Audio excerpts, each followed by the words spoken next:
Pick stuff up by right-clicking or crouching. Grab 4 rocks by right-clicking them. Combine them and make cobblestone. Get a stick by breaking leaves. Craft a stone dagger. Now you can search for flint with some safety. Along the way, grab another 12 rocks and 2 sticks. You only need 1 flint. Crouch right-click on water with an empty hand to drink. Don't worry about thirst. All the alternatives to prevent it aren't worth the effort. If you build a stone of the sea, you become immune to thirst. You can also drink rain by crouch right-clicking while looking up at the sky. Rain does not give you thirst. If you find a chicken, kill him. Kill him now. Do it.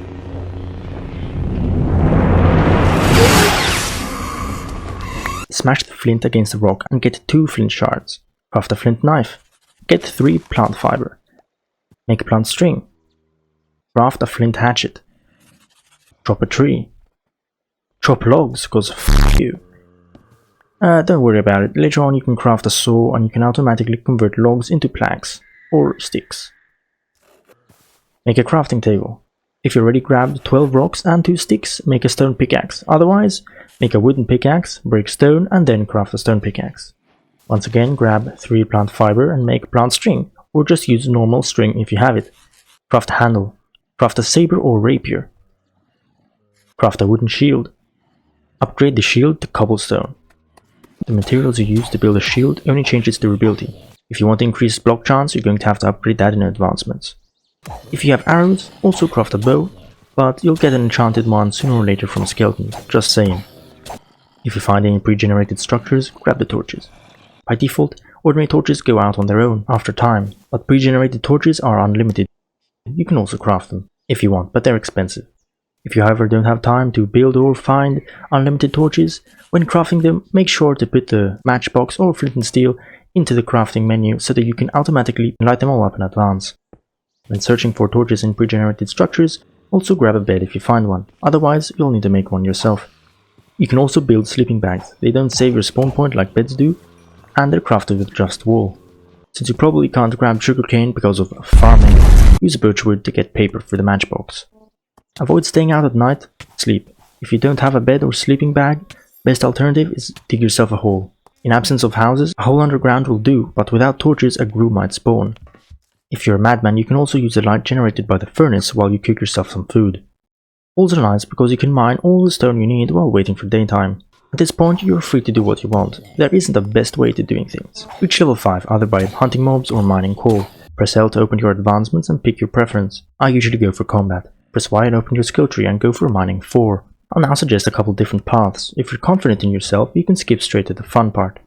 What's the fun part? Attack a battle tower. With a shield you can block arrows, but your main nemesis will be the cave spider's poison. Battle towers are the fastest way to get a bezoar. Ooh, shiny. Which grants poison immunity. It has a chance of dropping from cave spiders. I'm not suggesting you clear it entirely, just do a couple floors. The first floors usually have good beginner stuff. As soon as you take an arrow to the head or get poisoned, fall back. Watch out for infernal mobs, they might hurl a fireball at you and you'll die instantly. Or even worse, blighted mobs. If you kill these special mobs, they drop heart shards or dust. Use these to make heart crystals and increase your max health. You can only do this 10 times though. Make sure to block the holes in the ceiling, mobs like to dive bomb you from there. There are many ways to cheese battle towers, one of which simply relies on attacking during daytime. A lot less mobs spawn that way. I wouldn't call this cheesing, it's mostly just common sense, but I often lack it, so don't mind me. Personally, I don't want to advocate cheesing, so I won't list actual cheese strategies. If you don't feel like attacking a battle tower, just don't do it.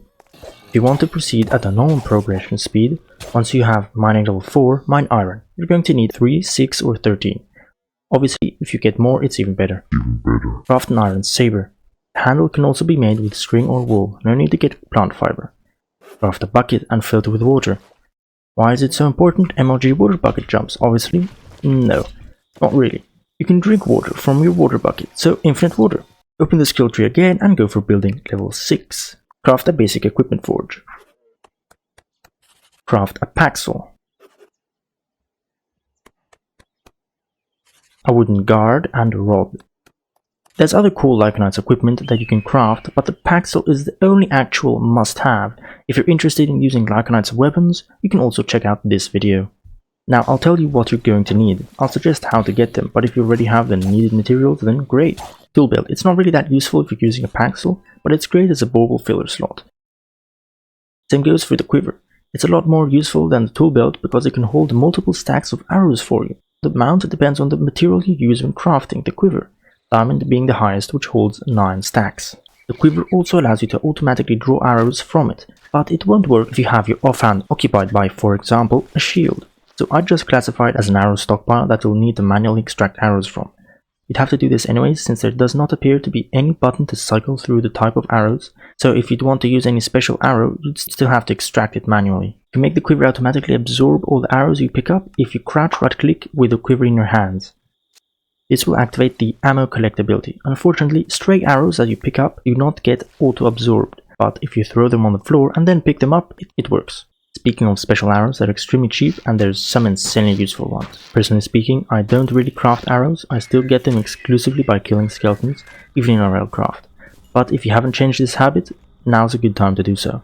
First of all, there's a piercing arrow. Now, to be fair, I couldn't care less that you can pierce multiple enemies in a straight line.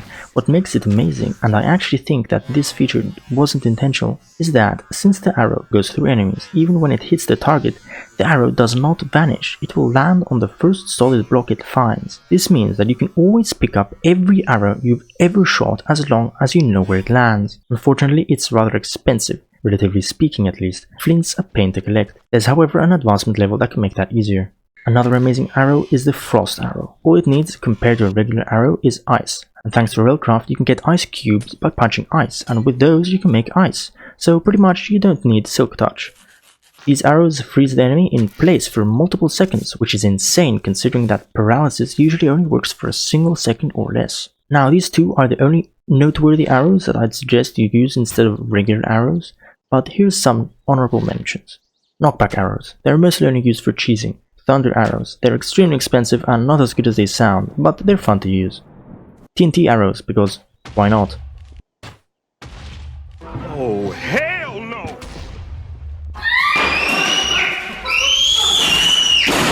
Torch arrows, which might come in handy. They place a torch where the arrow lands.